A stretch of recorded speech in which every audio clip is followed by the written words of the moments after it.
যেখানে নবী আছেন ওখানে আল্লাহ তাআলা কেমন করে গজব দিবেন। অতীতেও আল্লাহ তাআলা যখন কোথাও কোন নবীর উম্মতকে গজব দিতে চেয়েছেন, আগে ওই নবীকে তার এলাকা থেকে সরায় নিয়েছেন, এরপরে গজব দিয়েছেন। কিন্তু আমার আপনার নবী তো রহমাতুল লিল আলামিন। আমার আপনার নবী রহমাতুল লিল আলামিন হওয়ার কারণে পৃথিবীর এমন কোনো জায়গা নাই যেই জায়গার রহমত তিনি নন।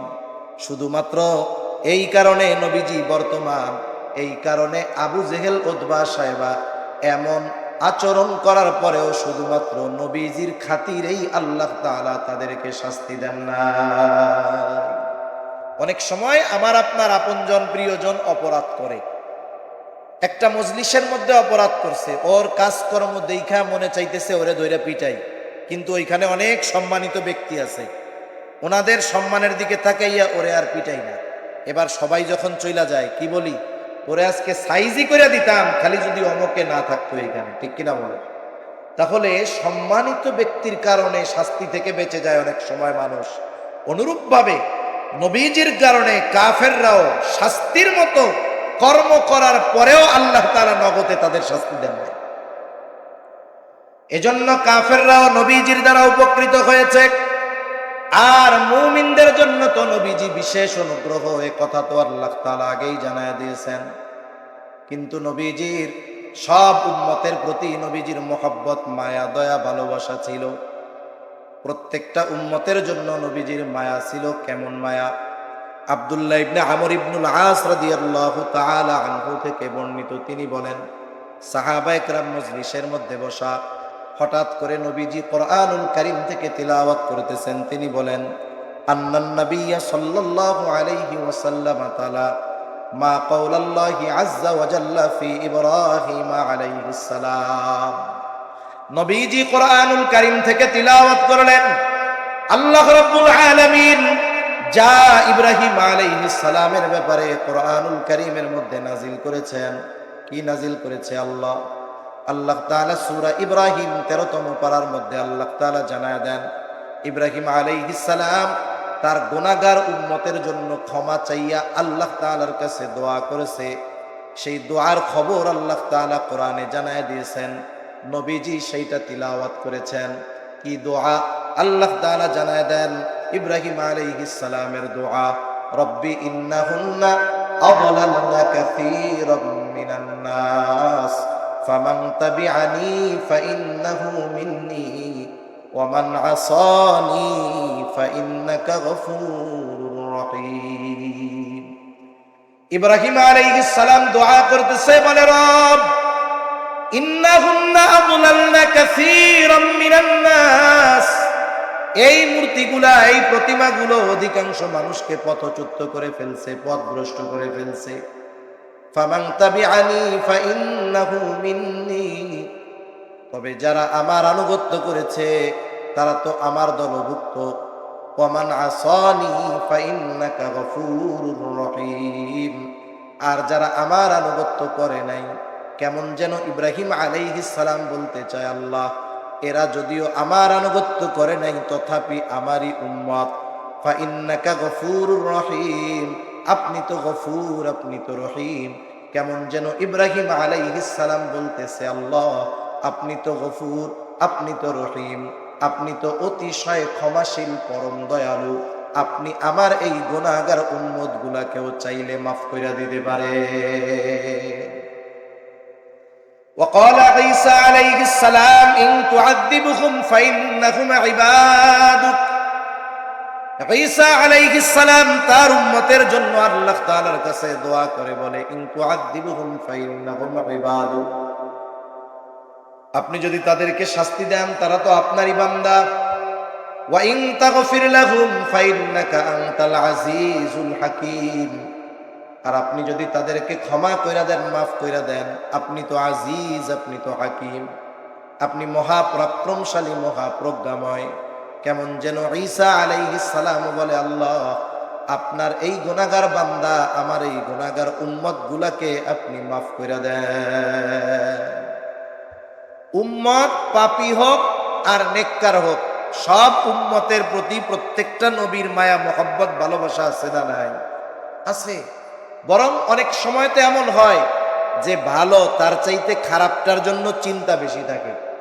আপনি কার জন্য চিন্তা করেন? যারে মোহাব্বত করেন তার ভালোর জন্যই তো চিন্তা করবেন নাকি?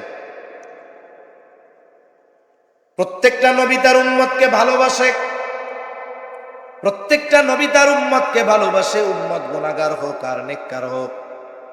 যেমন একটা লোকের যদি 3টা সন্তান থাকে, 2টা সন্তান ভালো, ছোট সন্তানটা খারাপ, প্রথম 2টা খুব ভালো কিন্তু ছোটটা খুব খারাপ। বলেন তো মা বাবা ভালো 2টা নিয়ে চিন্তা বেশি করে নাকি খারাপটা নিয়ে বেশি করে? যখন আল্লাহ তাআলার কাছে দোয়া করে, বলেন তো খারাপটার জন্য বেশি দোয়া করে নাকি ভালোটার জন্য বেশি দোয়া করে?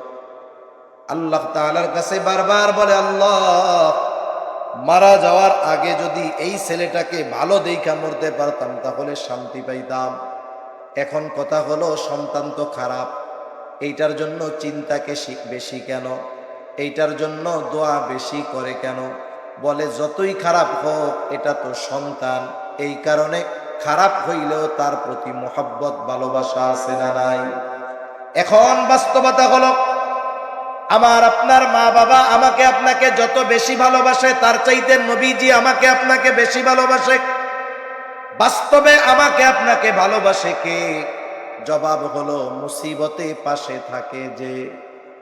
আপনাকে আমাকে ভালোবাসে কিন্তু বিপদের সময় পাশে নাই, এমন ভালোবাসার মানুষের আমাদের দরকার নাই, ঠিক কিনা কন? আল্লাহর কসম করে বলি, এই দুনিয়ার মুসিবত এটা কোনো মুসিবত নয়, আসল মুসিবত হলো কিয়ামতের দিন। ওই দিনের মুসিবত কেমন আল্লাহ তাআলা সূরা আবাসার মধ্যে একটু চিত্র তুলে ধরে বলেন, ইয়াউমা ইয়াফিরুল মারউ মিন আখিহি ওয়া উম্মিহি ওয়া আবিহি ওয়া সাহিবাতিহি ওয়া বানিহি লিকুল্লি ইমরিইন মিনহুম ইয়াউমাইযিন শা'নুন ইউগনি। আল্লাহ তাআলা বলেন কিয়ামতের দিন ভাই ভাইয়ের থেকে পলায়ন করবে, ওয়া উম্মিহি ওয়া আবিহি পিতা মাতার থেকে পলায়ন করবে, ওয়া সাহিবাতিহি ওয়া বানিহি স্ত্রী সন্তানদের থেকে পলায়ন করবে। প্রত্যেকটা মানুষ সেই দিন নিজের চিন্তায় বিভোর থাকবে। সেই দিন মা ছেলেকে চিনবে না, ছেলে মাকে চিনবে না। আল্লাহর কসম ওই দিন সকলে নিজের চিন্তায় বিভোর। আমার আপনার নবীজিও চিন্তিত থাকবেন, তবে সবাই চিন্তিত থাকবে নিজের নাজাত নিয়া, আর নবীজি চিন্তিত থাকবেন উম্মতের নাজাতের ব্যাপারে। ওই দিন নবীজি কেমন চিন্তিত থাকবেন উম্মতের ব্যাপারে? নবীজি একবার হাউজে কাউসারের কাছে দৌড়ায়া যাবেন, না জানি তার কোন উম্মত পানি পানে মাহরুম হয়ে যায়। আবার দৌড়ায়া পুলসিরাতের কাছে চলে যাবেন, না জানি কোন উম্মত পুলসিরাত পাড়ি দিতে ব্যর্থ হয়ে যায়। আবার নবীজি চলে যাবেন মিজানের কাছে, না জানি কোন উম্মত ওজনে ধরা পড়ে যায়। আবার চলে যাবেন জাহান্নামের কাছে, না জানি কোন উম্মতকে জাহান্নামে দিয়ে দেওয়া হয়। আবার যখন সুপারিশের দরকার আল্লাহ তাআলার কাছে সে সুপারিশ করবেন, সব নবী জান্নাত অভিমুখে রওনা হয়ে যাবে। জান্নাতের দরজা খোলা হবে না। জিজ্ঞাসা করা হবে কি ব্যাপার, জান্নাতের দরজা খোলো না কেন? বলে যিনি আসলে খোলা হবে তিনি আসেন নাই। কে তিনি? বলে মুহাম্মাদুর রাসূলুল্লাহ। কোথায় তিনি? বলে হাসরের ময়দানে। কি করে? বলে উম্মতের চিন্তায় বিভোর। আমার আপনার নবী ততক্ষণ পর্যন্ত নিজে জান্নাতে প্রবেশ করবে না যতক্ষণ না তার ওই উম্মত যার যাররা পরিমাণ ঈমান আছে এবং ওই ব্যক্তির ব্যাপারে যতক্ষণ না আল্লাহ তাআলার কাছ থেকে জান্নাতের নিশ্চয়তা নবী পাবেন ততক্ষণ নবীজি নিজে জান্নাতে প্রবেশ করবে না। এখন আপনি বুঝে থাকলে একটু জবাব দেন তো, আমাদের মা বাবা আমাদের বেশি ভালোবাসে না নবী বেশি ভালোবাসে? সন্দেহ আছে? কোনো সন্দেহ নেই। এইবার ওই দুই নবীর উম্মতের ব্যাপারে দোয়া নবীজি তিলাওয়াত করেছেন। স্বাভাবিক বিষয় হলো অনেক সময় কিছু বিষয় আছে আমাদের যেখানে থাকে না, কিন্তু আরেকজনকে করতে দেখলে মনে পড়ে। পড়ে কি পড়ে না? দেখবেন ছোট বাচ্চা নিয়ে আপনি বাজারের দিকে গেছেন, ও কিছু কয় না, হঠাৎ করে সামনে দিয়ে আরেকটা বাচ্চা আসতেছে, হাতের মধ্যে আইসক্রিম। এবারও কি করবে বলেন তো? আপনার জামার সাথে ঝুল দিবে আর বলবে আমারও একটা কিনা দাও, ঠিক কিনা বলেন? একটু আগে কিন্তু মনে ছিল না, আর একজনকে দেখছে, এবার তার মনে পড়ে গেছে। যদিও নবীজি সব সময় উম্মতের চিন্তা করেন, কিন্তু এই নবীর দুআ, এই দুই নবীর দুআ তিলাওয়াত করবার পর নবীজির অন্তরের মধ্যে উম্মতের মোহাব্বতের জোশ উঠে গেছে, ঢেউ উঠে গেছে। নবীজি এবার কি করলেন? ফারাফা ইয়াদাইহি ওয়া ক্বালা আল্লাহুম্মা উম্মতি উম্মতি ওয়া বাকা। নবীজি এবার দুই হাত উঁচু করে আল্লাহ তাআলার কাছে কান্না করতেছে, অজর ঝরায় চোখ দিয়ে পানি পড়তেছে, আর শুধু নবীজি বলে আল্লাহুম্মা উম্মতি উম্মতি, আল্লাহ আমার উম্মত আমার উম্মত আমার উম্মত। আর কিছুই নবীজি বলেন না। যদিও নবীজি আর কিছুই বলেন না, কিন্তু নবীজি কি বলতে চায় আল্লাহ তাআলা সেটা জানেন। জানার পরেও তিনি জিবরাইল আলাইহিস সালামকে বলেন, জিবরাইল যাও মুহাম্মাদের কান্নার কারণ জিজ্ঞাসা করো। এইবার জিবরাইল আলাইহিস সালাতু ওয়াস সালাম এসে বলে, আপনার কান্নার কারণ কি? যদিও আপনার মালিক আপনার কান্নার কারণ জানে, এরপরেও আপনার মুখে শুনতে চায়। নবীজি এইবার উম্মতের ব্যাপারে সব কথা প্রাণ খুলে জিবরাইল আলাইহিস সালামের কাছে বললেন। জিবরাইল আলাইহিস সালাম আল্লাহ তাআলার কাছে গিয়ে বলে, তার কান্নার কারণ হলো তার উম্মত। আল্লাহ তাআলা বলে, জিবরাইল যাও মুহাম্মদকে গিয়ে জানায় দাও, আমি অচিরেই তাকে তার উম্মতের ব্যাপারে সন্তুষ্ট করব, তাকে অসন্তুষ্ট করব না। আল্লাহ তাআলার কাছ থেকে নবীজি এই দুনিয়ায় থাকতে উম্মতের ব্যাপারে সব সুবিধা চাইয়া আনছেন। সেই জন্য নবী মেরাজে গেছেন, নিজের কথা বলেন নাই। ওইখানে গিয়েও আল্লাহ তাআলা কাছে গিয়েও নবীজি উম্মতকে বলেন নাই। এটা হলো উম্মতের প্রতি মহব্বত ভালোবাসা থাকার কারণে।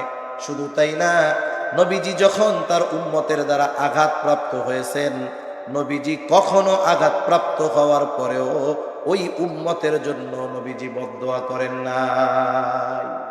এটা মহব্বতের একটা বহির প্রকাশ। নবীজি যখন তায়েফে গেছে, একেবারে পাথর মারতে মারতে নবীজিকে রক্তাক্ত করে ফেলছে। গায়ের পোশাক ভিজে, পা বেয়ে বেয়ে রক্ত পড়ে জুতার মধ্যে ঢুকছে, জুতার মধ্যে রক্ত শুকায়া পা জুতার সাথে আটকে গেছে। সারাদিন দেহ থেকে রক্ত এইভাবে পড়ছে। ক্লান্ত দেহ নিয়া নবীজি এক আঙ্গুর বাগানের পাশে একটু বসে বিশ্রাম নিচ্ছেন। ইতিমধ্যে জিবরাইল আলাইহিস সালাম হাজির। এসে বলে, ইয়া রাসূলুল্লাহ, এই কওম আপনার সাথে কেমন আচরণ করেছে আপনার মালিক সব দেখছে। আমার সাথে নতুন একজন ফেরেশতা এসেছে যে আগে পরে আসে নাই। এইবার নবীজি বলেন, ওই নতুন ফেরেশতা আমার কাছে এসে আমাকে সালাম দিল। সালাম দিয়ে বলে, ইয়া রাসূলুল্লাহ, এই কওম আপনার সাথে কেমন আচরণ করেছে আপনার মালিক সব জানেন। আমাকে পাঠিয়েছেন আপনার আদেশ পালন করার জন্য। আপনি যদি আমাকে আদেশ দেন, দুই পাহাড় দিয়ে এদেরকে পিষিয়ে দেওয়া হবে, নিশ্চিহ্ন হয়ে যাবে, কোনো অস্তিত্ব থাকবে না, জনবসতি ছিল কেউ জানতে পারবে না। একটু চিন্তা করেন, আমরা হইলে কি করতাম? আমরা তো প্রতিশোধ পরায়ণ। কেউ যদি 20 বছর আগে আমার দিকে চোখ রাঙায়া আমাকে একটা কথা বলে থাকে, 20 বছর পরে যদি আমি ক্ষমতা পাই, চিন্তা করি ওই 20 বছর আগের চোখ রাঙানোর প্রতিশোধ আমাকে নিতে হবে। এতটা প্রতিশোধ পরায়ণ আমরা। আমাদের এক হুজুর বলতো, আমাদের কাছে আইসা যদি কোনো জিন আইসা বলে যে আপনার মনের একটা আশাই পূরণ হবে। কি আশা? বলে আপনি যাদের উপরে প্রতিশোধ নিতে চান তাদের নাম দেন, তাদের প্রতিশোধ নেওয়া হবে। তাইলে 50-60 লম্বা তালিকা হয়ে যাবে আমাদের, যে ওরে একটু সাইজ করে দিয়েন, ওরে হালকা, ওরে খালি ঠ্যাংটা ভাঙবেন, ওর খালি হাতটা ভাঙলেই চলবে, ওর চোখ একটা উঠাইলেই হবে, আর কিছু লাগবে না। আমাদের প্রতিশোধের তালিকা অনেক লম্বা হয়ে যেত। কিন্তু যারা নবীজিকে রক্তাক্ত করে ফেলছে, এখনো রক্ত পরিপূর্ণ শুকায়া যায় নাই, তাদের ব্যাপারে নবীজির প্রতিশোধের সুযোগ ফেরেশতা বলতেছে আদেশ দেন, দুই পাহাড় দিয়ে একবারে পিষে দিব এদের। নবীজি কি করলেন? আরাম করে একটু শুয়েছিলেন, নবীজি আবার উঠে বসলেন। ফেরেশতার এই কথার জবাবে নবীজি বলেন, বাল আরজু আন ইয়াখরুজাল্লাহু মিন আসলাবিহিম, মান ইয়াবুদুল্লাহ ওয়াহদাহু ওয়া লা ইউশরিকু বিহি শাইআ। কেমন যেন নবীজি বলতেছেন, তুমি তো আমাকে বলতেছো আদেশ দেন, দুই পাহাড় দিয়ে এদেরকে পিষে শেষ করে দেই। শুনে নাও, এই মানুষগুলোর ব্যাপারে আমি আল্লাহ তাআলার কাছে এই আশা পোষণ করি যে আল্লাহ তাআলা এদের মধ্য থেকে এমন এক সম্প্রদায় বের করবে যারা এক আল্লাহর ইবাদত করবে, তার সাথে কারো শরীক করবে না। ওদের কি হবে সেটা জানি না, কিন্তু আশা করি আল্লাহ তাআলা ওদের মধ্য থেকে এমন মানুষ বের করবে। নবীজি এর দ্বারা কি বুঝাইলেন? যেই উম্মত দুনিয়ায় আসে নাই তার প্রতিও ভালোবাসার নিদর্শন নবীজি দেখায় গেছেন, ঠিক কিনা বলেন? সাহাবা একরাম সাথে নবীজি একদিন পথ চলতেছেন, হঠাৎ করে নবীজি বলেন, আমার ভাইদেরকে দেখতে মন চায়। সাহাবা একরাম বলে, ইয়া রাসূলুল্লাহ, আমরা কি আপনার ভাই নই? নবীজি বলেন, না, তোমরা হইলে আমার সাথী। আপনার ভাই তারা আবার কারা? বলে, আমার পরে আমাকে না দেখে যারা ঈমান আনবে তারাই হলো আমার ভাই। কিয়ামত পর্যন্ত প্রত্যেকটা উম্মতের প্রতি ভালোবাসার খবর নবীজি দিয়ে গেছেন, ঠিক কিনা বলেন? একের পর এক লম্বা সময় বলা যাবে উম্মতের প্রতি নবীজির কেমন ভালোবাসা। তবে অনেক সময় আছে হাজার মানুষের কথার চাইতে একজনের কথার দাম অনেক, ঠিক কিনা বলেন? নবীজি আমাদের কেমন ভালোবাসেন স্বয়ং আল্লাহ তাআলা কোরআনুল কারীমের মধ্যে জানায় দেন। আল্লাহ তাআলা বলেন, লাকাদ জাআকুম রাসূলুম মিন আনফুসিকুম আজিজুন আলাইহি মা আনিতুম হারিসুন আলাইকুম বিল মুমিনিনা রাউফুর রহিম। আল্লাহ তাআলা বলেন, লাকাদ জাআকুম রাসূলুম মিন আনফুসিকুম, তোমাদের মধ্য থেকে তোমাদের জন্য এমন একজন রসুলের আগমন ঘটেছে, এমন একজন রসুল এসেছে। কেমন সেই রসুল? বলে, আজিজুন আলাইহি মা আনিতুম, তোমাদের জন্য যেটা কষ্টদায়ক সেটা তার জন্য কষ্টের। এটাকে বলা হয় সমব্যথী। তার মানে উম্মতের ব্যথায় নবীজি ব্যথিত হন। দেখবেন যার সাথে যার যত বেশি মহব্বত, তার কষ্ট তাকেও অন্য কেউ কষ্ট দেয়, ঠিক কিনা বলেন? এখন যদি বলেন, ভাই হুজুর এইটা কেমন কথা, আর একজনের কষ্টে আমি আপনি কেন কষ্ট পাবো, নবী কেন কষ্ট পাবেন? একটা উদাহরণ দেই, তাইলে বুঝতে সহজ হবে। অনেকের ছোট বাচ্চা আছে, বয়সটা হয়তো 2 বছর, 2.5 বছর, 1.5 বছর, গ্রামের ভিতরে বসবাস করে। গভীর রজনী ওই 2 বছরের ছোট বাচ্চাটা প্রচন্ড জ্বরাক্রান্ত হয়ে গেছে। এতটা জ্বর, থার্মোমিটারে দেখা গেল 106 ক্রোচ হয়ে গেছে। এই জ্বরের তীব্রতার কারণে ছোট বাচ্চাটা বারবার চিৎকার করতেছে, সেন্সলেস হয়ে যাওয়ার মতো অবস্থা, কষ্টের আওয়াজ তার মুখ দিয়ে বের হচ্ছে। এই বাচ্চা কেমন যেন অজ্ঞান হয়ে যাওয়ার মতো অবস্থা, জ্বরে তার প্রচন্ড কষ্ট। ওই অবস্থায় ডাক্তারের কাছেও নিয়ে যাওয়ার উপায় নাই, ফার্মেসিও খোলা নাই। ওই অসুস্থ বাচ্চার পাশে মা বাবা বসে আছে। বলেন তো, ওই অসুস্থ বাচ্চা জ্বরের কারণে যত কষ্ট পায়, তার চাইতে তার মা বাবা কষ্ট বেশি কম পায় না বেশি পায়? নিঃসন্দেহে মা বাবা কষ্ট বেশি পায়। কেন? বলে এটা মহব্বতের কারণে, ভালোবাসার কারণে। তাহলে সন্তানের প্রতি ভালোবাসার কারণে যদি সন্তানের কষ্ট মা বাবা অনুভব করে, উম্মতের প্রতি ভালোবাসার কারণে উম্মতের কষ্ট নবীজি অনুভব করে। সুবহানাল্লাহ। কেমন নবী! এই জন্য আল্লাহ তাআলা বলেন তিনি হলেন আজিজ। 2 নাম্বার, হারিসুন আলাইকুম, তিনি তোমাদের জন্য কল্যাণকামী। নবীজি কেমন কল্যাণকামী একটা হাদিস থেকে শোনাই। নবীজি বলেন, আল্লাহ তাআলা প্রত্যেকটা নবীকে বিশেষ একটা দোয়া তার উম্মতের ব্যাপারে করার সুযোগ দিয়েছে, এবং এই দোয়া কবুল হওয়ার নিশ্চয়তা আল্লাহ তাআলা দিয়েছেন। সব নবী এই উম্মতের ব্যাপারে দোয়াটা দুনিয়ায় করে ফেলছে, আমি এই দোয়াটা সংরক্ষণ করে রাখছি, দুনিয়ায় করি নাই। কেন? নবীজি বলেন, কিয়ামতের দিন এই দোয়াটা আমি আমার উম্মতের ব্যাপারে সুপারিশ হিসাবে আল্লাহ তাআলার কাছে করব। কারণ ওইটা দুনিয়ায় না করে ওই সময় করলে উম্মতের কল্যাণ হবে, এই জন্য নবী দুনিয়ায় না করে আখিরাতের জন্য রেখে দিয়েছেন। এরপরে আল্লাহ তাআলা বলেন বিল মুমিনিনা রাউফুর রহিম। শুরুতেই আমরা বলেছিলাম আল্লাহ তাআলা বলেছেন এই রাসূল হলেন মুমিনদের জন্য বিশেষ অনুগ্রহ। এই জন্য আল্লাহ তাআলা স্পেশাল ভাবে মুমিনদের প্রতি নবীজির মায়া কেমন সেই কথাটা তুলে ধরেন। মনে করেন আপনার একটা ছেলে আছে, আপনার ছেলেটার বয়স 4, 5, 6, 7 বছর। আপনার একজন মেহমান আপনার বাসায় বেড়াতে আসছে। এইবার আপনার ছেলের সাথে তার মারামারি হয়েছে যে কোনো একটা বিষয় নিয়ে। বলেন তো আপনি মার দিবেন কারে? আত্মীয়র বাচ্চাকে নাকি নিজের বাচ্চাকে? নিজের বাচ্চারে পিটানি দিবেন না, অপরাধ আত্মীয়র বাচ্চার, এরপরেও পিটানি দিবেন কারে? এর অর্থ কি এই নাকি যে আপনি আপনার ছেলেরে ওই ছেলের চাইতে কম ভালোবাসেন? বিষয়টা কি এরকম? বিষয়টা কিন্তু এরকম না। আপনি যদিও তাকে শাসন করেছেন, মার দিয়েছেন, কিন্তু ভালো আপনি তাকে বেশি বাসেন। এই জন্য উম্মত যখন ইমানদার হয় তার প্রতি নবীজির ভালোবাসাও স্পেশাল হয়।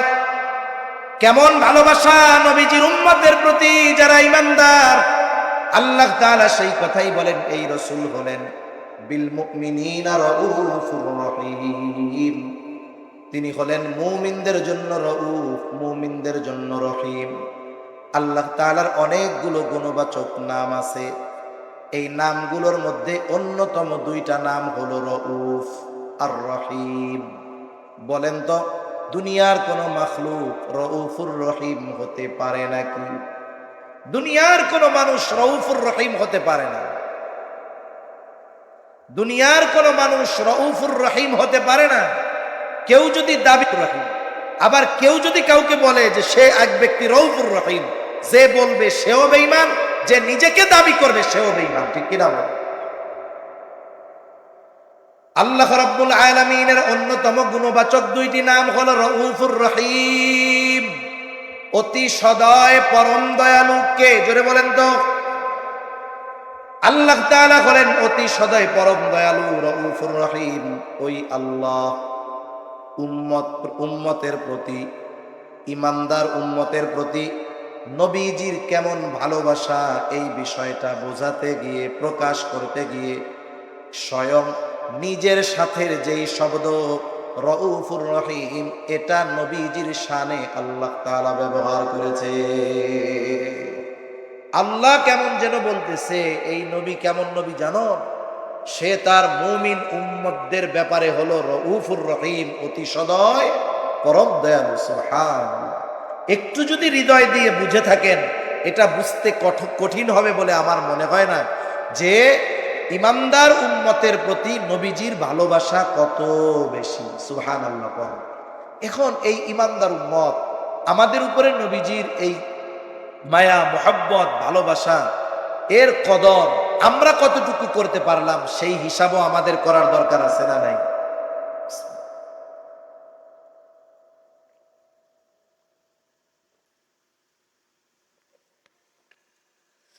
আপনাকে যে ভালোবাসে, আপনি নিঃসন্দেহে তার জন্য অগ্রসর হবেন, তার বিপদে পাশে দাঁড়াবেন, তার কল্যাণকামী হবেন। নবীজি তো আমাদেরকে আমাদের জীবনের চাইতে বেশি ভালোবাসে। আমি আপনি আমার আপনার নাজাতের ব্যাপারে যতটা না চিন্তিত, তার চাইতে নবীজি আমাদের নাজাতের ব্যাপারে বেশি চিন্তিত। ঠিক কিনা? সেই নবীর প্রতি আমাদের মোহাব্বত, ভালোবাসাও সর্বোচ্চ হওয়ার দরকার। যিনি আমাকে আমার জীবনের চাইতে বেশি ভালোবাসেন, আমাকেও তাকে আমার জীবনের চাইতে বেশি ভালোবাসতে হবে। নবীজিকে ভালোবাসা এটা মুমিনের ঈমান। নবীজিকে ভালোবাসা ব্যতীত কেউ ঈমানদার হতে পারবে না। এই জন্য নবীজিও বলেন, লা ইউমিনু আহাদুকুম হাত্তা আকুনা আহাব্বা ইলাইহি মিন ওয়ালিদিহি ওয়া ওয়ালাদিহি ওয়ান নাসি আজমাইন। নবীজি বলেন, তোমাদের মধ্যে কেউ ততক্ষণ পর্যন্ত মুমিন হতে পারবে না যতক্ষণ না সে তার পিতা মাতা, সন্তান সন্ততি, এক কথায় সকলের চাইতে আমি নবীকে বেশি ভালোবাসবে। তাহলে আমাকে আপনাকে সবচাইতে বেশি ভালোবাসতে হবে নবীকে। এটা হলো মুমিনের ঈমানের দাবি। এখন কথা হলো, নবীজিকে কেমন করে ভালোবাসবো? নবীজিকে তো আমরা সামনে পাই নাই। আবু বকর নবীজিকে সামনে পেয়েছে, আবু বকর নিজের সব সম্পদ নবীজির খেদমতে নিয়ে আসছে। তালহা নবীজিকে সামনে পেয়েছে। উহুদের ময়দানে তালহা নিজের বুকটাকে নবীর জন্য ডাল বানায় দিয়েছে। আমরা তো নবীজিকে সামনে পাই নাই, কেমনে ভালোবাসবো? এই জন্য নবীও জানেন আমার উম্মতেরা চিন্তা করবে নবীকে ভালোবাসবো কেমনে। নবীকে ভালোবাসার পদ্ধতি দুনিয়ার কারো কাছ থেকে জানা লাগবে না। নবীকে ভালোবাসার পদ্ধতি স্বয়ং নবী নিজে আমাদের জানায় দিছে। নবীজি এক নম্বরে বলেন, মান আহাব্বা সুন্নতি ফাকাদ আহাব্বানি ওয়া মান আহাব্বানি কানা মাই ফিল জান্নাহ। নবীজি বলেন, যে আমার সুন্নাতকে ভালোবাসলো, আমি নবীকে ভালোবাসলো, তার মানে নবীর সুন্নতকে যে ভালোবাসে, কেমন যেন সে নবীকেই ভালোবাসে। আর নবীকে ভালোবাসলে লাভ কি? বলে, ওয়ামান আহাব্বানি কানা মাই ফিল জান্নাহ, যে আমাকে ভালোবাসবে সে আমি নবীর সাথে জান্নাতে অবস্থান করবে। দুনিয়াতে আমরা একজন সম্মানিত মানুষের সাথে পাশে থাকার জন্য কত চেষ্টা করি, আর নবীর সাথে জান্নাতে থাকার অফার নবীজি দিয়ে গেছেন, কিন্তু এ ব্যাপারে আমরা বেখবর। এ ব্যাপারে আমাদের কোনো আগ্রহ নাই কেমন যেন। অথচ নবীজির সাথে থাকার খবর শুনে সাহাবায়ে কেরাম কেমন খুশি হয়েছে। হযরত আনাস রাদিয়াল্লাহু তাআলা আনহু থেকে বর্ণিত হাদিস, তিনি বলেন, একজন গ্রাম্য সাহাবী নবীজিকে এসে জিজ্ঞাসা করতেছে, ইয়া রাসূলুল্লাহি মাতাস সাআহ, হে আল্লাহর রাসূল, কিয়ামত কখন হবে? এই সাহাবীর বলার ভাবটা মনে হয় এরকম ছিল যে সে কিয়ামতের জন্য প্রস্তুত, কিন্তু কিয়ামত আসতেছে না, ভাবটা কেমন যেন এরকম। এই জন্য নবী পাল্টা তাকে প্রশ্ন করলেন, মা আদাত্তা লাহা, তুমি কিয়ামতের জন্য কি পাথেয় সংগ্রহ করেছ? লোকটার সহজ সরল জবাব, আমি আল্লাহ এবং তার রাসূলকে ভালোবাসি। নবীজি আবার জবাবে বললেন, আল মারউ মা মান আহাব্বা, যে যাকে মোহাব্বত করে তার সাথে অবস্থান করবে। এই জবাব শুনে লোকটা বাড়ির দিকে হাঁটা দিল। চিন্তা করেন, প্রশ্ন ছিল কি, শেষ জবাবটা হইল কি? প্রশ্ন শুরু হইছে কিয়ামত কখন হবে, আর জবাব হইল যে যাকে মোহাব্বত করে তার সাথে অবস্থান করবে। তার মানে প্রশ্নকারীরও অন্য কিছু জানার উদ্দেশ্য ছিল। অনেক সময় জানার উদ্দেশ্য একটা, কিন্তু প্রশ্ন করে আর একটা। তা যাই হোক, হযরত আনাস রাদিয়াল্লাহু তাআলা আনহু বলেন, নবীজির মুখে এই কথা শুনে আমরা এতটা খুশি হয়েছি যে ইসলাম গ্রহণের পরে আর কোনো কথায় আমরা এতটা খুশি হই না। তাহলে নবীর সাথে জান্নাতে থাকার অফার আছে যদি নবীর সুন্নাতকে মোহাব্বত করি। এখন কথা হলো, নবীর সাথে যদি থাকতে হয় আগে জান্নাতে যাইতে হবে। জান্নাতে তো যাইতে হবে, এরপরে না সাথে থাকা। জান্নাতে কি আমল করলে যাওয়া যাবে? নবীজি সেটাও জানায় দিয়ে বলেন, নবীজি বলেন, কুল্লু উম্মতি ইয়াদখুলুনাল জান্নাতা ইল্লা মান আবা। নবী বলেন, আমার সব উম্মত জান্নাতে প্রবেশ করবে, আবা উম্মত ছাড়া। প্রশ্ন করা হলো, আবা উম্মত কারা? নবীজি বলেন, মান আতাআনি দাখালাল জান্নাহ ওয়া মান আসানি ফাকাদ আবা। নবীজি বলেন, যে আমার আনুগত্য করবে সে জান্নাতে প্রবেশ করবে, যে আমার আনুগত্য করবে না, আবা উম্মত, সে জাহান্নামে প্রবেশ করবে। সেইটা হলো আবা উম্মত। এজন্য দুই হাদিসের সমন্বয় যদি আসে, নবীর মোহাব্বতকে, নবীর সুন্নাতকে মোহাব্বতের সাথে যারা অনুসরণ করবে, এরাই নবীর সাথে জান্নাতে অবস্থান করবে। ঠিক কিনা বলেন? এজন্য আমরা আমাদের জীবনকে নবীজির আলোকে, সুন্নাতের আলোকে সাজাবো। বলা যায় না হায়াত কখন শেষ হয়ে যায়, বলা যায়? কথা আমার শেষের দিকে চলে আসবে।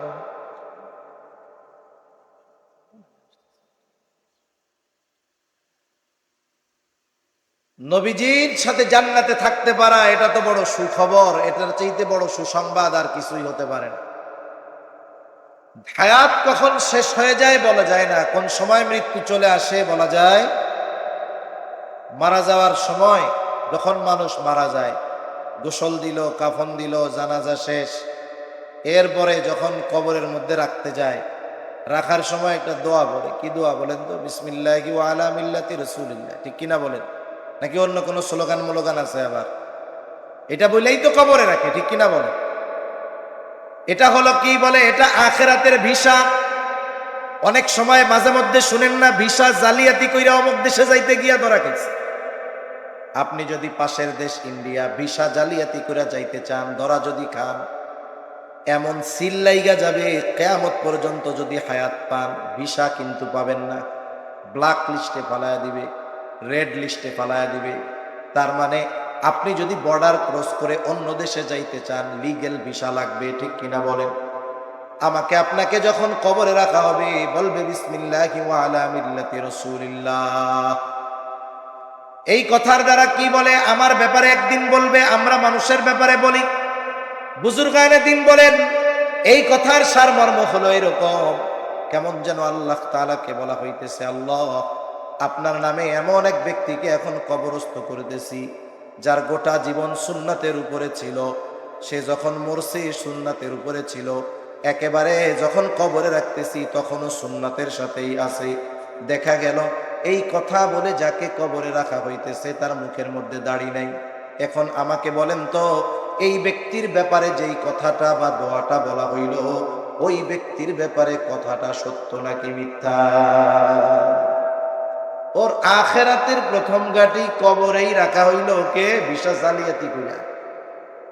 এখন কি হবে? সাইজ হবে কি হবে না? এখান থেকেই শুরু হয়ে যাবে। এজন্য জীবনটা এমন ভাবে সাজানোর দরকার, মৃত্যু কখন চলে আসে বলা যায় না। যেই জায়গায় মরি, যেথাই মরি, আমাকে যখনই কবরে রাখবে, আমার ব্যাপারে যেন বিসমিল্লাহি ওয়া আলা মিল্লাতি রাসূলিল্লাহ মিথ্যা না হয়, ঠিক কিনা বলেন? এভাবে জীবনটাকে সাজাতে হবে।